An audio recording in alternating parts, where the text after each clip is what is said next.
Eu sempre falo aqui, toda vez que eu prego, que eu ministro, gente, que a gente não está no velório, né? Então, o velório, nem no velório, que a gente chora quando o morto chega. Lá pelas tantas da madrugada é só riso e alegria. Não sei na tua família, mas na minha é assim. O pessoal faz até festa no velório da minha família. Então a gente vem para a igreja, boa noite, irmãos, boa noite. Amém, amém. Não, meu querido, já saiu de casa. Quem nem foi para casa, veio direto do trabalho, levanta a mão de leve assim, né? A gente veio direto do trabalho, então porque você quer estar aqui, então aproveite esse momento em nome de Jesus. Não vem de qualquer jeito, não. A Bíblia fala que os mortos, o Senhor vai vomitar da boca. O morto é aquele que não está nem lá nem cá. É mais ou menos. Então, ou seja frio ou seja quente, mas seja de verdade. Não seja meio termo não, em nome de Jesus. Amém? Isso aí, viu como que dá certo? Gente, abra sua Bíblia, por favor. No Evangelho segundo escreveu o discípulo, o apóstolo João, no capítulo 18. Nós vamos ler alguns versículos. João 18, versículo 3 em diante. Nós aprendemos na nossa escola do Novo Testamento que João, ele é o exclusivo, né? Nós temos os evangelhos que são sinóticos, Mateus, Marcos e Lucas, porque são semelhantes. Mas João, ele não é sinótico porque ele tem 90% do seu livro, somente ele escreveu. Não se encontra em Mateus nem Marcos, muito menos em Lucas. Então, se você quer saber mais coisas, vem fazer o trilho do crescimento em nome de Jesus, para você aprender a conhecer melhor a Bíblia. Então, João 18, eu estou lendo a versão King James, possa ser diferente da sua, mas a palavra é a mesma. Diz assim: então Judas, guiando um destacamento de soldados romanos e alguns guardas enviados pelos chefes dos sacerdotes e fariseus, chegou a esse lugar com lanternas, tochas e armas. Entretanto, tendo Jesus pleno conhecimento de tudo o que viria sobre ele, saiu ao encontro deles e lhes perguntou: a quem procurais? Responderam-lhe: a Jesus de Nazaré. Ao que lhes respondeu Jesus: eu sou Jesus. E Judas, aquele que o traiu, estava com eles. Assim que Jesus lhes disse: eu sou Jesus, eles recuaram atônitos e caíram ao chão. Então Jesus lhes perguntou de novo: a quem procurais? E eles disseram: a Jesus de Nazaré. Jesus lhe exclamou outra vez: eu já vos disse que eu sou Jesus. Por isso, se é a mim que buscais, deixai a estes homens seguirem seus caminhos. Isso aconteceu para que se cumprisse as palavras que ele dissera: não perdi nenhum de todos os que me deste. Nesse momento, Simão Pedro, que portava uma espada, puxou-a da bainha e feriu o servo do sumo sacerdote, decepando-lhe a orelha direita. E o nome deste servo era Malco. Então Jesus disse a Pedro: chega, embainha a tua espada. Acaso não haverei de beber o cálice que o Pai me deu? Feche seus olhos. Pai, nós vamos ouvir a tua palavra. Fala conosco. Não aquilo que nós queremos, mas o que nós precisamos. Uma palavra que muda nosso caráter, nossa mentalidade, que nos confronta, que nos tira da zona de conforto e que traz vida. Ainda, Senhor, que seja difícil de ouvir, nos dá graça de digerir e entender exatamente a tua vontade para nós nessa noite, em nome de Jesus. Amém. Pode se assentar, por favor.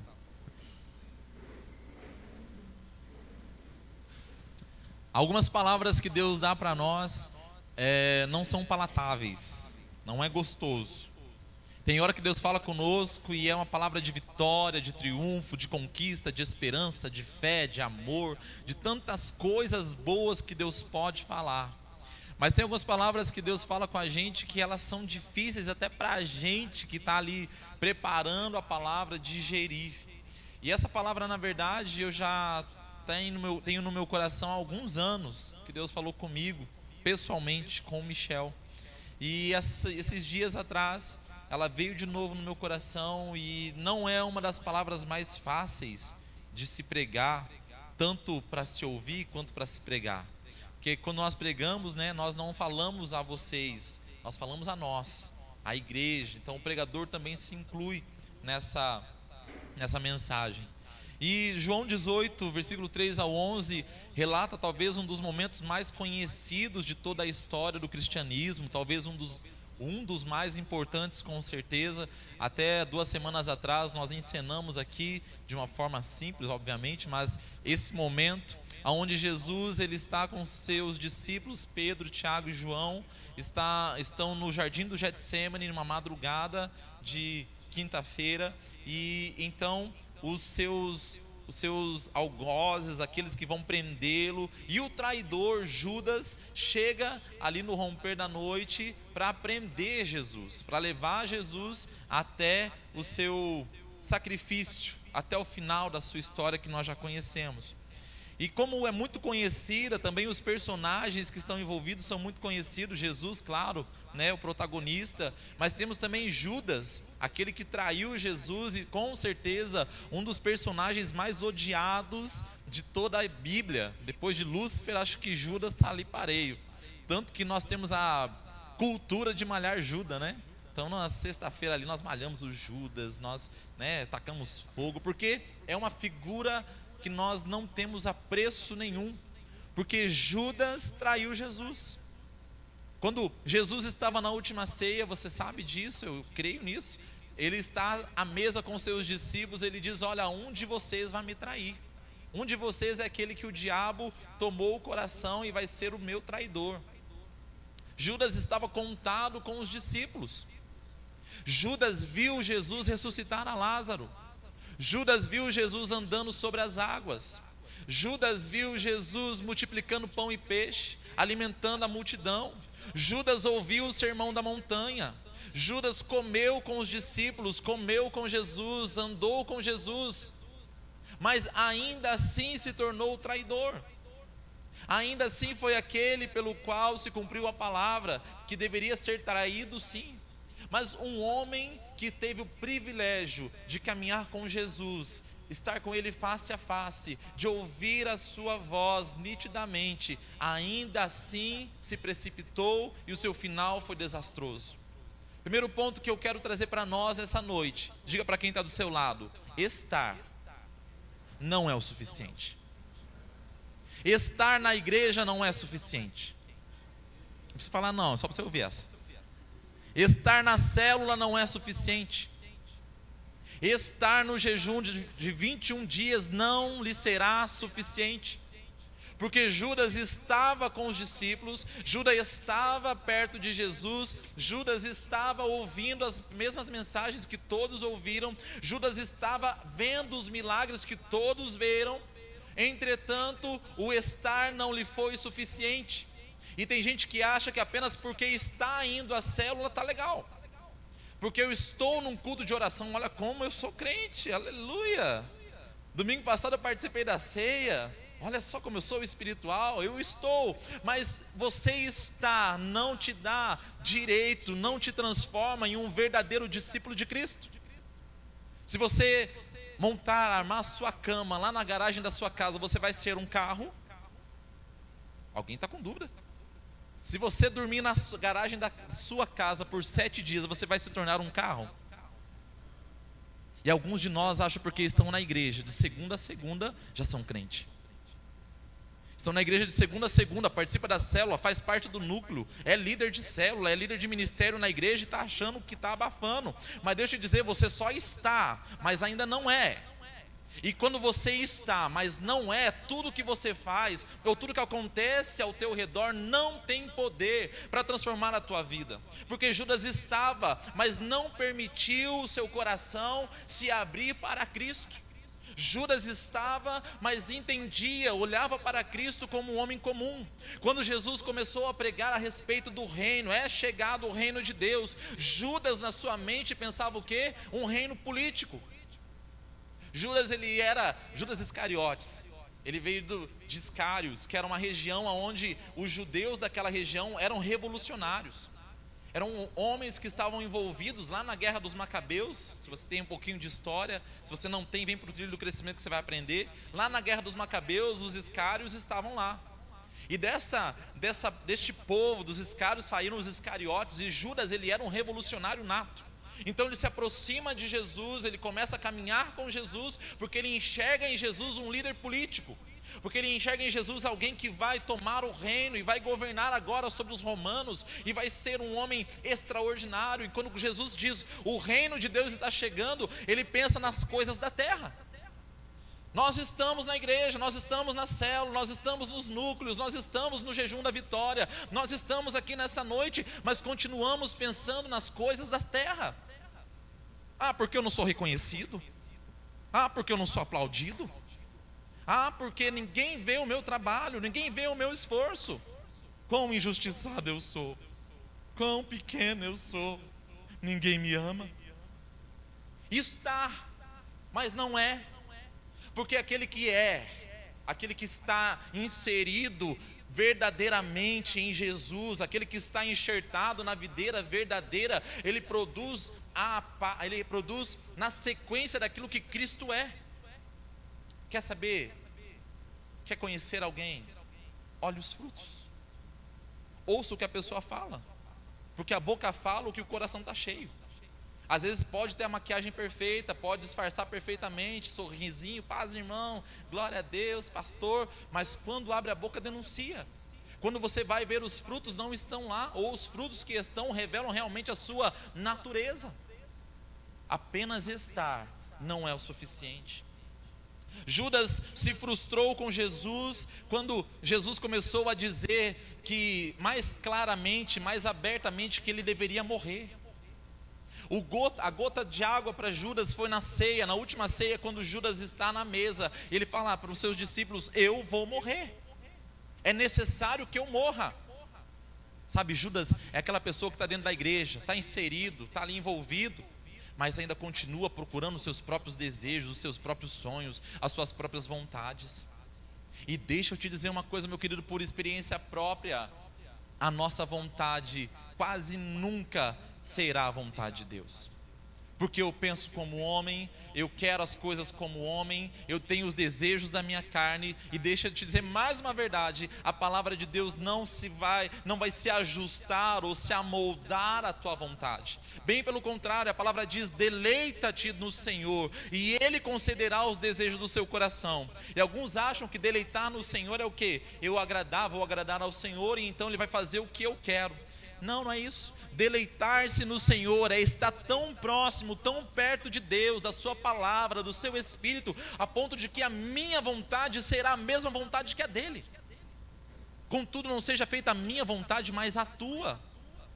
É isso que Jesus tem procurado nesses dias. Não adianta você estar no jejum, tirar a televisão, tirar a série, tirar, sei lá o que você tirou no seu jejum aí, alimento, bebida, uma vaidade. Não adianta nada disso. Se ao mesmo passo que você humilha a sua carne, que você maltrata o seu corpo, abrindo mão daquilo que lhe é legítimo, ao mesmo tanto que você faz isso, você não caminha para perto de Deus. Não surte efeito. Tem gente na igreja que acha que é por aproximação. Hoje tudo é aproximação, né? Eu nem sei a senha do meu cartão, porque a gente não usa mais senha. Tudo que vai pagar é aproximação. Aí alguns na igreja acham que também é por osmose, porque se eu estou no meio do povo, então eu também sou crente. Então se todo mundo está no jejum, então também vou ser abençoado. Mas deixa eu dizer uma coisa, queridos: todos os discípulos caminharam com Jesus, todos ouviram a Jesus, todos tiveram as mesmas oportunidades, mas Judas recebeu de acordo com as suas escolhas. Não se iluda.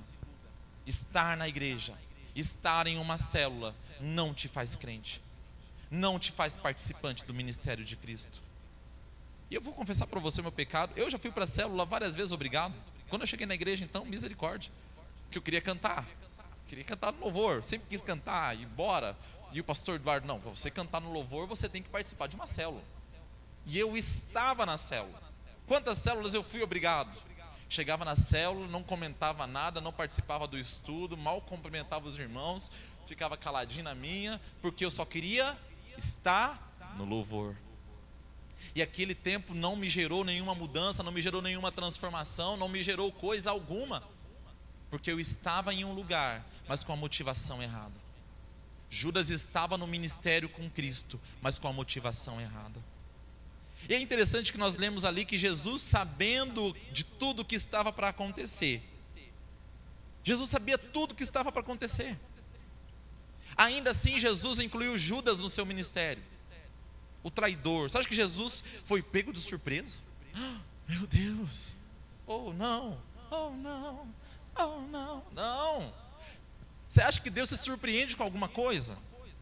Você acha que Deus fica assim, boquiaberto com o nosso louvor, com nossas músicas? Não, nada, gente. Não tem como surpreender a Deus. Jesus sabia da traição, Jesus sabia do traidor, Jesus escolheu a Judas e Jesus deu um ministério a Judas. Para você que arrota caviar porque tem um ministério, um cargo na igreja, não quer dizer coisa alguma. E vamos lá, biblicamente, ministérios são 5: profeta, pastor, evangelista, mestre e apóstolo. O resto é departamento.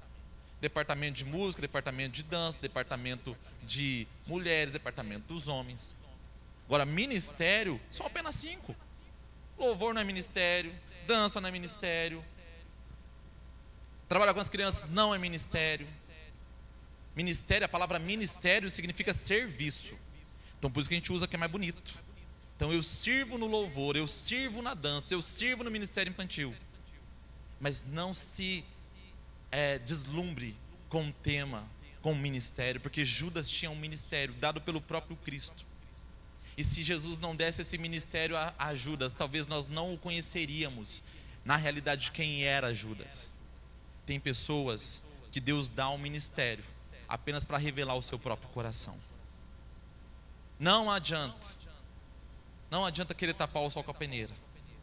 Tem pessoas que Deus permite estar no ministério para revelar o seu coração. Amém? Aleluia. Difícil essa palavra. Mas nós temos ali também no texto Pedro. Judas vem, traz consigo os soldados, e aí beija o rosto de Jesus, os soldados prendem a Jesus. E Pedro, que também negou, não traiu como Judas, mas também negou. E quando ele tem ele está vivendo esse momento ali em que Jesus é preso, ele precisa fazer alguma coisa. Ele precisa tomar uma atitude. Ele precisa de alguma forma contribuir, cooperar para o seu Salvador, para aquele momento. Enquanto Judas nos fala das traições, nos fala das coisas, das motivações erradas, nos fala de questões que precisamos corrigir, Pedro nos fala das pessoas que são autossuficientes. Pedro andava com uma espada na bainha. Pedro andava armado para cima e para baixo. Sou crente, vou para a igreja, não faltou um domingo, não faltou um culto de oração. Pode ver todas as fotos da célula, do ano em todo eu estou lá, mas continuo andando com a espada na bainha, continuo andando armado, continua se garantindo. Não, porque se vier para o meu lado eu tenho como me defender. Não, porque eu sou autossuficiente. A espada de Pedro significava isso, a sua autossuficiência. Tanto que quando Jesus, uns capítulos anteriores fala para Pedro: Pedro, você vai me negar. E ele diz: não, Senhor, se for preciso eu morro pelo Senhor. Autoconfiante, soberbo, achando que está surfando na onda. Meus queridos, todos nós somos passíveis de paixões. Todos nós somos tentados pela nossa própria concupiscência. Deus não tenta ninguém, porque Deus não pode ser tentado, mas somos tentados. Tiago diz sobre isso: somos tentados de acordo com a concupiscência do nosso coração, com o desejo do nosso coração. Pedro vai para caminhar com Jesus e não quer deixar a espada, não quer deixar os velhos atos, não quer deixar as velhas práticas. Eu quero andar com Jesus, mas é do jeito que eu quero. Eu quero servir a Deus na igreja, mas é do jeito que eu acho que tem que ser, que aconteceu na minha mente. Ou eu tive uma experiência no passado que era desse jeito e agora é assim. Queridos, deixa a tua espada. Para de querer defender as tuas coisas, defender o teu ministério, defender a tua família, defender os seus direitos com as suas próprias armas. Quando Pedro tira a sua espada da bainha e ataca o soldado, o servo, na verdade, ele não era soldado, ele era servo do sumo sacerdote, Malco, e corta a sua orelha direita, e com certeza ele não estava mirando na orelha. Imagine que eles estão num jardim à noite com tochas, não há iluminação, não tem muita visibilidade, então na reação ele parte para cima de mal que corta ali a orelha. Mas se tivesse um pouquinho mais de agilidade, tinha matado o cara. Quantos Pedros nós temos? Quantas vezes eu fui Pedro?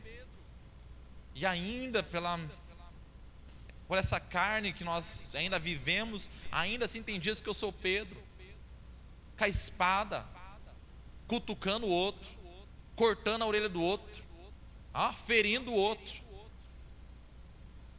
Nós precisamos entender, queridos, que como Jesus disse ali em João, ele não traz esse detalhe, mas lá em Mateus 23, ele traz esse detalhe.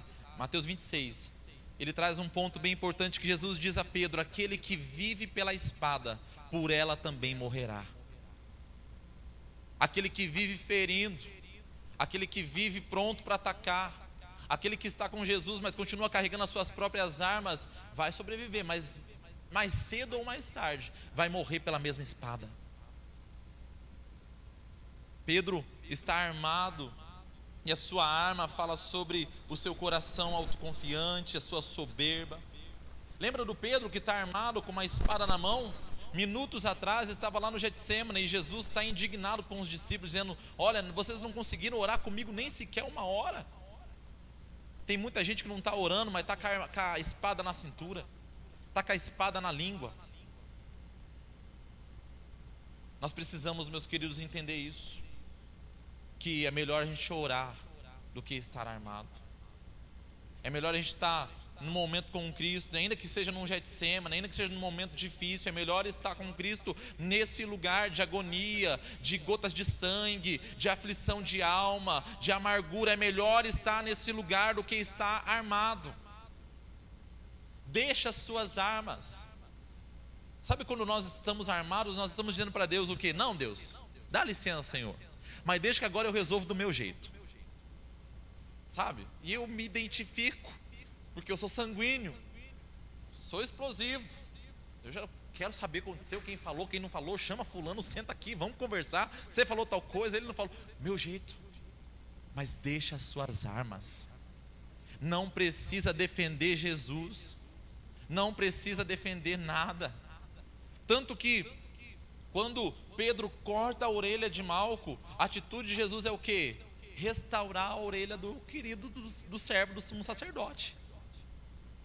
Talvez nós estamos aqui, gente, todos nós estamos aqui, com espada nas mãos, cortando a orelha um do outro.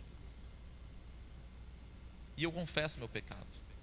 Eu já cortei a orelha de algumas pessoas, eu já feri algumas pessoas. E tem dia que eu estou meio estressado, e eu falo para a galera que trabalha comigo mais perto, me entende? Domingo de Páscoa a gente estava aqui no espetáculo, aquela loucura, e veio um abençoado falar comigo, eu falei: relaxa, eu estou no espetáculo de Páscoa, depois eu vejo o que aconteceu. Tem dia que a gente está assim, fere sem saber, sem ter entendimento. Mas a boa notícia para nós é que mesmo que nós tenhamos cortado a orelha de alguém, acidentalmente ou intencionalmente, Jesus é poderoso para restaurar tanto a orelha que você cortou quanto o seu coração. Porque quando Jesus restaura a orelha de Malco, ele está devolvendo a Malco a possibilidade de ter um ministério. Se você não entende, o servo do sumo sacerdote também era da linhagem sacerdotal e também estava se preparando para um dia ser um sumo sacerdote. E o sumo sacerdote não poderia ter defeito algum, nenhuma deficiência no corpo físico. Então, quando Pedro cortou a orelha de Malco, ele estava cortando na realidade a sua possibilidade de um dia estar no ministério, de um dia ser um sumo sacerdote. Jesus vai lá e restaura essa possibilidade. Nessa noite Jesus está restaurando possibilidades aqui. Nessa noite Jesus está nos dando a oportunidade, a possibilidade de não terminar a história como Judas, não terminar a história como Pedro. Ou melhor, Pedro até que foi bom, vamos chegar lá. Mas quando ele corta a orelha, Jesus coloca no lugar, Jesus faz uma pergunta muito importante. Ele diz: você acha que eu não beberia do cálice que me está proposto? Você acha que eu não beberia do cálice que o Senhor me deu? Tem gente que serve a Deus quando está tudo bem, e é gostoso, é bênção, é maravilhoso, aleluia. Mas quando as coisas vão mal, quando as coisas estão difíceis. Semana passada o pastor pregou sobre suportar a pressão. Quando a pressão aumenta, quando a opressão é grande. Pedro, se coloca no lugar de Pedro. Pedro largou a sua empresa. Ele era pescador, tinha um barco, pescava, era empresário da época, largou a sua empresa. E agora, o homem pelo qual ele seguiu esses últimos 3 anos de sua vida, agora este homem está preso, está perto de morrer. A reação de Pedro, olhando por essa lógica, ela é compreensível. Ele está perdendo o seu mestre, ele está perdendo o seu salvador. Algo que eu fico imaginando é como é que Pedro chegou para a mulher dele e falou: olha, estou deixando tudo e vou seguir Jesus. Tem coisas que a Bíblia não explica, não é verdade? Pedro foi um homem muito usado por Deus para conseguir essa proeza. Ele deixou tudo e agora o seu mestre estava morrendo. Mas para Pedro parecia ser o fim. Para Pedro era um momento de dificuldade, era um momento de: o que eu vou fazer amanhã? O meu Salvador, o meu mestre morreu. Como vai ser a minha vida daqui para frente? E pelo calor das emoções, as suas atitudes são erradas. Pelo calor das emoções, Pedro fez fezes, fez caca, não fez coisa boa. Nós precisamos aprender também a controlar nossas emoções no calor delas. Melhor ficar quieto, melhor não responder, melhor você ver a mensagem só pela notificação. Já percebeu que a barra de notificação do celular é uma benção? A pessoa te manda uma mensagem perturbada, te perturbando, e aí você só abaixa ali porque você não quer brigar com a pessoa, não quer responder. Aí de repente a pessoa apaga a mensagem, você já leu, mas ela apagou. Ai, que benção, que livramento que Deus te deu. Aprenda, Pedro. Justifica o sentimento de Pedro em tentar defender a Jesus, mas Deus tem propósito para nossas vidas. Deus tem propósito para a sua vida. Deus tem um ministério para você. Deus tem uma família abençoada, um casamento abençoado. Deus tem coisas grandes para a sua vida. A palavra diz que Deus falando ao seu povo: eu sei os pensamentos que tenho a vosso respeito, pensamentos de paz e não de mal, para vos dar o fim que desejais. Mas isso não quer dizer que nesses bons pensamentos nós não passaremos por Getsêmanes. Nós não passaremos por soldados querendo nos matar, querendo tirar a nossa vida. Não quer dizer que não teremos momentos de dificuldade, momentos de provação. Pedro estava sendo provado. Nós temos que entender que o Senhor continua no controle, mesmo quando eu não entendo. Pedro não entendia. Pedro estava envolvido emocionalmente. Pedro estava envolvido na sua vida, nos seus sentimentos, na sua alma, naquele momento, e ele não conseguiu ter clareza. Mas a palavra diz que Jesus, sabendo tudo que deveria acontecer, diz a Pedro: não beberia eu o cálice que o Pai me deu? Nós precisamos ter confiança, certeza de que mesmo nos dias mais difíceis, o controle ainda está na mão de Deus. Ainda que o meu Senhor, a minha esperança, aquilo que é mais precioso para mim está se perdendo. Talvez seja o seu filho, talvez seja o seu cônjuge, seu ministério, seja sua empresa, o seu sonho profissional esteja se esvaindo. Talvez a sua sensação seja legítima, assim como era de Pedro, que está perdendo algo valiosíssimo. Ainda assim, temos que nos lembrar que Deus está no controle de todas as coisas. Judas negou, Judas vendeu, Judas traiu Jesus. E depois que ele faz o que tem que fazer, Jesus o chama de amigo. E não é hipocrisia. Jesus não era hipócrita, não era falso. Jesus chamou Judas de amigo, porque amigo é todo aquele que me leva a cumprir a vontade de Deus, seja ela agradável ou não. Jesus o chama de amigo e diz a ele: segue o seu caminho. A história vai dizer que Judas, então, com remorso, com sentimento de amargura na sua alma, decide tirar a sua própria vida. Alguns dizem que ele se enforcou, outros dizem que ele foi empalado. mas a ponto de que as suas entranhas ficaram expostas. O final de Judas foi a morte. Viveu para si mesmo, procurou seus próprios interesses, cuidou apenas do que era importante para si, e o seu final foi morte. Pedro negou Jesus. Depois que Jesus morre, Pedro ele desiste do seu ministério. É só você lembrar que Jesus ressuscita, aparece as mulheres e fala: vão e digam aos discípulos e a Pedro que eu estou vivo. Quando Jesus morre, Pedro volta, desiste do ministério, volta a pescar. Pedro negou, Pedro desistiu, Pedro afundou quando andou sobre as águas, cheios de problemas e falhas, assim como eu e você. Mas se nós continuamos lendo a história, nós vamos ver que Pedro, lá no final, ele tem um encontro real com Jesus. Pedro, tu me amas? Senhor, tu sabes que eu te amo. Apacenta as minhas ovelhas.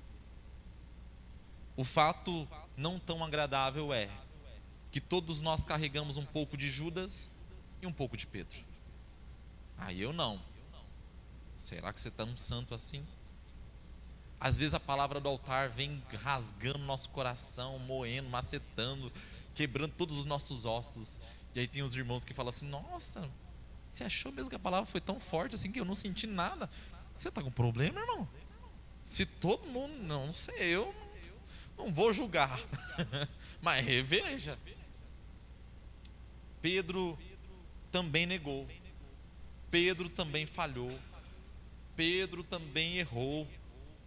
Mas o seu final, pela sua atitude, foi um final de honra. Porque Pedro, se você segue a história, ele se torna o principal da igreja no Novo Testamento. Pedro se torna um grande pregador. Na sua primeira pregação, mais de 3.000 almas aceitam a Jesus. Mas não eximiu, esses fatos não eximem os seus erros, pelo contrário. Ainda hoje Deus continua chamando Judas e Pedro para caminhar com Ele. Nessa noite Deus está chamando Judas e Pedro para caminhar com Ele. E não tente se esconder, porque Deus te conhece perfeitamente. Jesus sabia quem era Judas, Jesus sabia quem era Pedro, e ainda assim deu a ambos a oportunidade de participar do seu ministério. E nessa noite Jesus dá a todos nós a oportunidade de participar do seu ministério. Só que se você é mais Judas do que Pedro, tem mais coisa para resolver.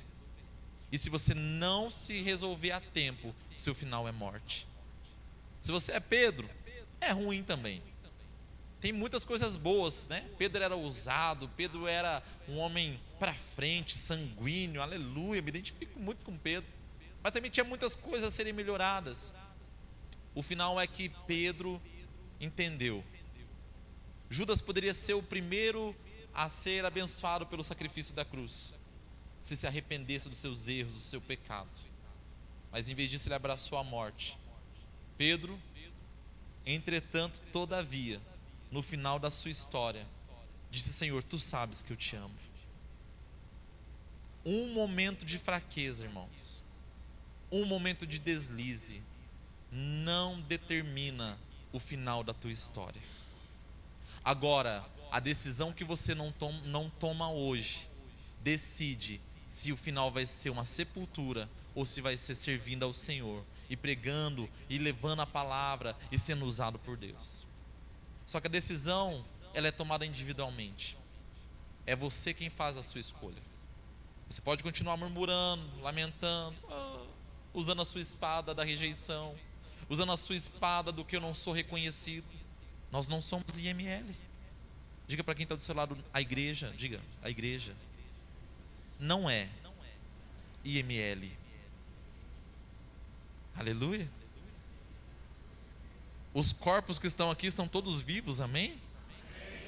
Lá no IML a gente vai reconhecer. Lá no IML você é reconhecido. Eu não consigo ser reconhecido por ninguém. É que você está sendo Judas.